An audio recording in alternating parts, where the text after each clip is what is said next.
Bonjour, Général Dominique Trinquant. Bonjour. Vous êtes spécialiste des relations internationales. Lundi, Emmanuel Macron était à Washington. On a vu les images pour rencontrer Donald Trump. Dans un premier temps, qu'est-ce que vous avez retenu, vous, de cette visite, de cet échange? Est-ce que, d'abord sur la forme et le fond, est-ce que ça a été utile ? Alors c'est utile et c'est toujours utile de se déplacer pour essayer de convaincre. Le président l'avait fait, on lui a beaucoup reproché avec M. Poutine juste au début de la guerre. Là, avec le président Trump, c'était utile puisque depuis un mois, on assiste à un grand bouleversement.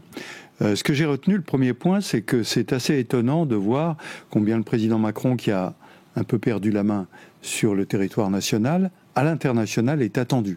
Et il n'a pas de mandat, puisqu'il n'est pas président, mais il y est allé pour représenter les Européens. Avec la particularité de la France, puissance dotée, comme on dit, nucléaire, donc qui a un rôle particulier, membre permanent du Conseil de sécurité. D'où ce rôle de leader. Voilà, exactement, et qui a été toujours à l'initiative de l'Europe, de l'OTAN, etc. Donc, et puis, plus vieil allié des États-Unis. Il l'a rappelé, il a parlé de Lafayette. Exactement. Donc c'était intéressant de le voir arriver là et de voir comment le président Trump réagissait. Ou les non-dits, ou les... Qu'est-ce que vous en avez pensé ? Vous n'avez pas eu le sentiment d'avoir vu finalement deux nageurs, chacun dans leur couloir Alors oui, vous avez raison. Le président Trump ne pense qu'à une chose, c'est les finances. Se faire rembourser de ce qu'il a fait. Oui, en ayant des businessman. Voilà, exactement, en ayant des chiffres parfois qui nous paraissent abracadabrants, mais peu importe, il veut se faire rembourser. Et c'est ça qui compte. Et donc l'accord qui, semble-t-il, vient d'être annoncé, oui. Voilà, avec les Ukrainiens, est quelque chose d'intéressant. C'est intéressant de noter que le soir même, à 23h, le président Poutine s'est cru contraint de faire une conférence de presse pour venir en réponse à cette conférence dans laquelle il proposait aussi des terres rares au président Trump. Oui, comme une sorte d'orchestration finalement entre Washington et Moscou. Exactement. Et le président Macron, de l'autre côté, lui, faisait de la géopolitique, rappelait l'essentiel, c'est l'Ukraine qui a été agressée, que les Européens donnent de l'argent, n'en prêtent pas comme les États-Unis, enfin de rappeler un certain nombre de choses, alors très difficiles. De rappeler aussi que c'est la Russie qui a agressé, bien qui sûr, a déclaré la guerre à l'Ukraine. Des mots, très peu de mots, comment dire, sympathiques pour l'Ukraine et Zelensky. Enfin, on le savait déjà, mais en ce jour de lundi, c'était les 3 ans de la guerre. Oui, alors ce qu'il y avait d'inquiétant, je trouve, mais depuis plusieurs semaines, c'est la tournure du langage de M. Trump. C'est-à-dire le fait qu'il chausse les bottes, si j'ose dire, de Poutine. Il prend exactement... Les mêmes termes ? Les mêmes termes. Et ça, c'est très inquiétant. On se demande jusqu'à quel point il n'est pas tenu par les Russes. C'est un revirement, parce que finalement, avant l'investiture, quand il a rencontré Zelensky à Notre-Dame, c'était le 8 décembre dernier, il était plutôt aimable de mémoire, non ? Mais avant les élections, le sujet, c'était l'élection. Et il faut rappeler qu'aux États-Unis, la Russie n'est pas très bien vue. C'est un ennemi constant, historique, et donc il fallait peut-être pas aller au point où il en est aujourd'hui. Donc en bref, cet exercice de lundi, extrêmement difficile, mais qui servait, je pense, à rappeler la position des Européens, de tous les Européens. D'ailleurs, il a fait une conférence de presse, je crois, aujourd'hui, pour débriefer les choses. Oui. Le Premier ministre britannique, avec sa Special Relationship, va en mettre une autre couche, si j'ose dire. C'est jeudi, c'est demain, jeudi. Je crois, oui. Donc, tout ceci est intéressant pour marquer la position des Européens. Est-ce qu'il y a eu vraiment des engagements ? Bien sûr, non. Est-ce qu'il y a eu des changements de position ? Un petit peu. Les Européens, par la voix du président Macron, a dit « Nous sommes prêts à mettre sur la table des troupes qu'on enverra en Ukraine pour garantir. » Et là, le président Trump a dit « Mais j'en ai parlé à Poutine et il est d'accord. » Moi, je n'avais pas vraiment compris ça du langage du président Poutine. On verra si c'est un sujet sur lequel M. Trump Oui, est-ce qu'on a affaire à un poker menteur ou à des réalités ? Parce qu'effectivement, le président Macron parle de garantie de sécurité, mais c'est encore très flou, non ? Ah, mais c'est très flou parce que, en fait, la réalité des choses, c'est qu'il n'y a pas de négociation encore sur l'Ukraine. La réunion qu'il y a eu à Riyad entre les États-Unis et la Russie, c'est comment on remet en place des relations entre Washington et Moscou. C'est tout. sur l'Ukraine, il n'y avait pas grand-chose. Et ça n'a pas vraiment commencé. Alors, M. Zelensky doit venir à Washington, semble-t-il, vendredi. Donc, on verra, après la signature de ce fameux accord, c'est un accord commercial. Hein. C'est un accord totalement commercial, mais c'est par là qu'il faut commencer avec M. Trump. Si vous ne commencez pas par le commerce, ça ne l'intéresse pas. Oui, c'est-à-dire il faut adopter son langage, c'est-à-dire c'est d'abord celui d'un businessman, c'est ça? Oui, tout à fait, mais la négociation, c'est comme ça. Quand on va négocier, on vient avec ses points de vue, mais on écoute le point de vue adverse et on adapte son langage au point de vue adverse. Donc c'est un peu ce qui est en train de se passer. Donc je crois qu'on n'en est pas, on n'est pas au bout. D'ailleurs, on parle maintenant de négociations qui vont durer plusieurs semaines. Vous évoquiez le revirement de Trump et des termes que le président américain reprend au discours officiel russe. Il y a eu un vote aussi à l'ONU, à l'Assemblée et au Conseil de sécurité, où Russie et États-Unis et Russie ont voté pour refuser de soutenir l'Ukraine aux côtés de la Corée du Nord, du Soudan, de la Biélorussie. Ça, c'est un revirement historique, vous diriez ? Oui, alors, il faut bien regarder de près aux Nations Unies, l'Assemblée Générale et le Conseil de Sécurité. Oui. Et il y a eu 2 votes. Et à l'Assemblée Générale, il faut voir que c'est non seulement, bien sûr, le vote dont vous parlez des États-Unis, mais le vote pour soutenir l'Ukraine, par rapport au vote qui avait eu lieu l'année dernière, à la même date, de 2 ans de la guerre, le vote de soutien à l'Ukraine a perdu 50 pays. Colossal. C'est-à-dire qu'il y a une majorité, aujourd'hui, qui dit la guerre doit s'arrêter. Bon, ça c'est le vote à l'Assemblée Générale. Le vote au Conseil de Sécurité est encore plus intéressant pour la position des Européens. Parce qu'il y a eu un vote présenté par les États-Unis dans lequel on ne parlait plus du tout de l'intégrité territoriale ukrainienne. Et les Européens se sont abstenus. Ils auraient pu mettre leur veto. Ils se sont abstenus. Et donc, pour moi... Quelle est votre analyse ? Mon analyse, c'est que ce qu'on n'ose pas dire pour ne pas faire de peine aux Ukrainiens, c'est qu'on a abandonné l'intégrité territoriale Les ukrainienne. 20% de territoires occupés par les Russes en Ukraine vont rester russes. C'est ça. C'est la position actuelle. Alors, il faut simplement rappeler que les Russes, pour l'instant, n'occupent pas encore complètement ces territoires, qui avaient été... Parce que, vous savez, on parle toujours victoire-défaite. En septembre 2022, un petit retour en arrière, le président Poutine a annexé les 4 oblasts en Ukraine. À l'époque, il les occupait. Il était même de l'autre côté du Dniepr à l'époque, en septembre. Et puis, il a dû reculer devant une offensive ukrainienne. Et depuis, qu'est-ce qu'il fait ? Il cherche à reconquérir ce territoire. Donc, d'une certaine façon, quelles que soient les négociations qui vont avoir lieu, les Russes ont échoué à annexer l'Ukraine. Les Ukrainiens échouent à reconquérir le territoire. Qu'est-ce que gagnent les Russes ? De dire, les 4 territoires en question, ils sont russes, on ne discute plus. Qu'est-ce que gagnent les Ukrainiens ? Nous restons indépendants et nous avons ouvert le chapitre Union européenne avec lequel nous allons travailler. Et c'est là qu'est le sujet.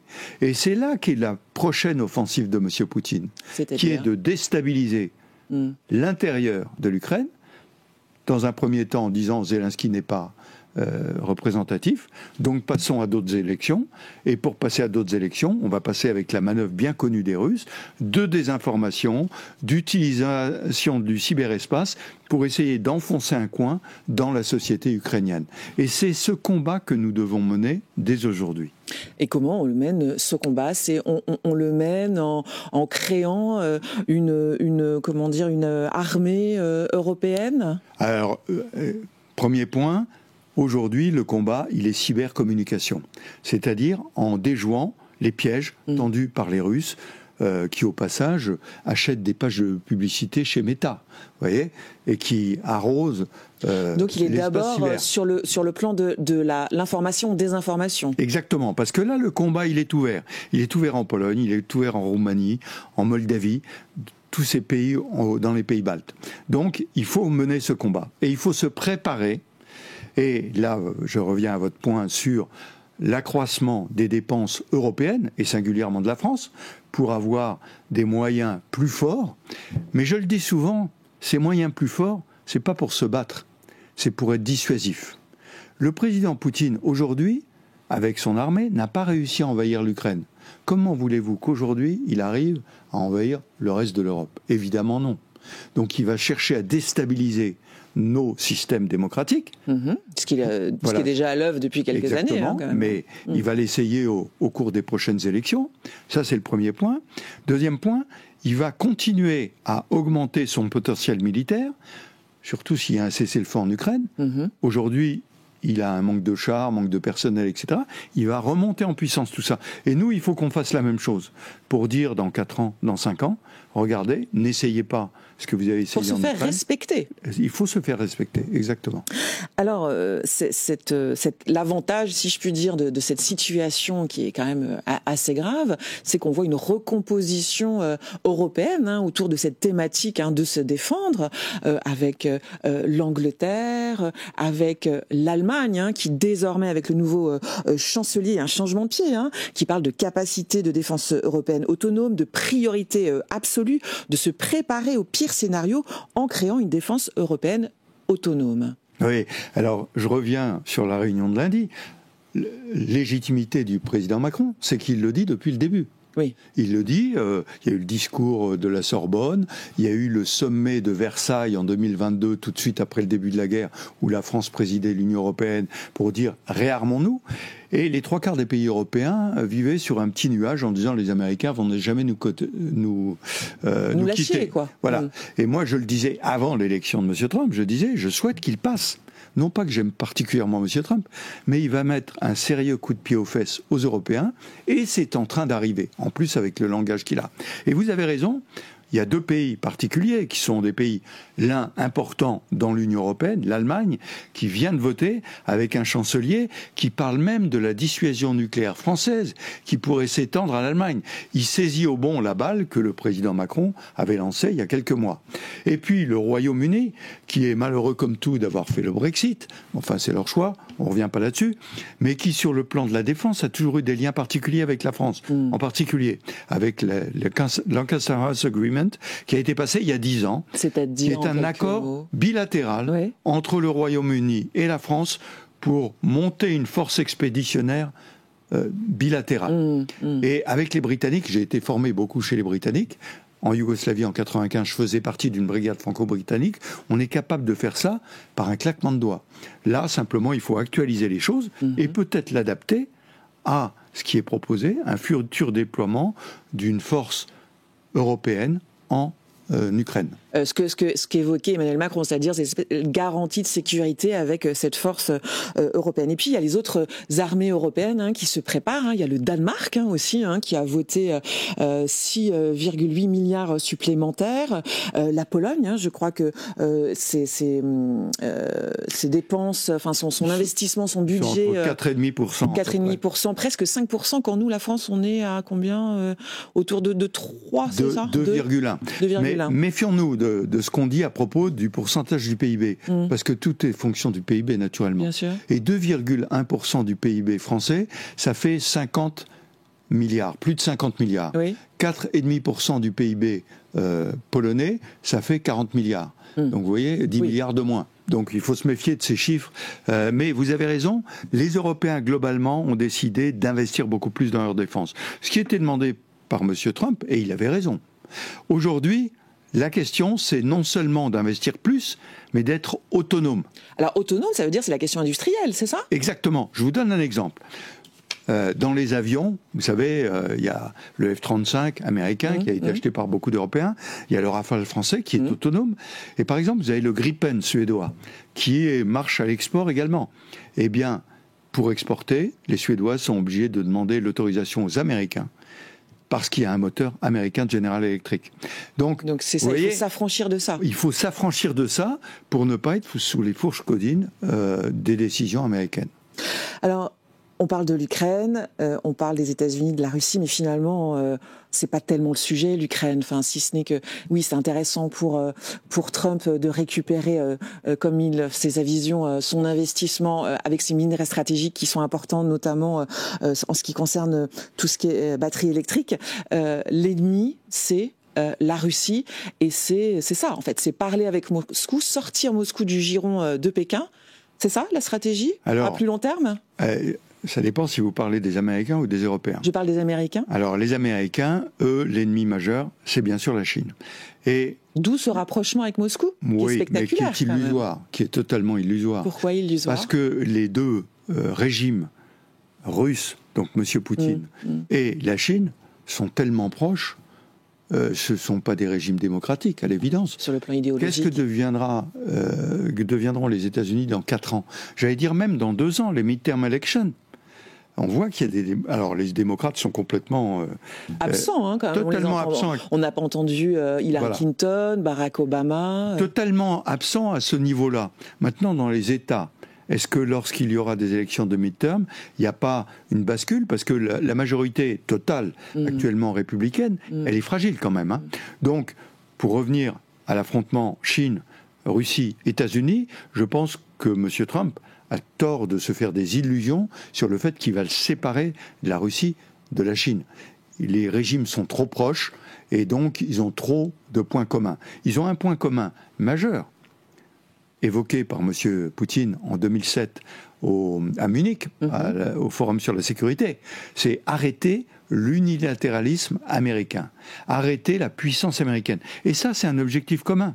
Donc comment voulez-vous que M. Trump, quand on énonce ça, puisse obtenir l'accord de la Russie contre la Chine, alors qu'ils ont même objectif stratégique, qui est que les États-Unis ne doivent plus être les gendarmes régents du monde. En attendant, la Chine, ces derniers jours, a plutôt une position attentiste et regarde et plaide pour la paix.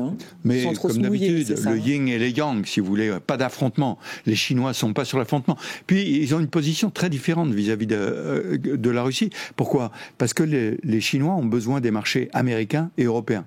Ils ont besoin de faire des deals avec nous aussi. Parce que l'usine, si elle tourne à vide, ça ne va pas durer longtemps.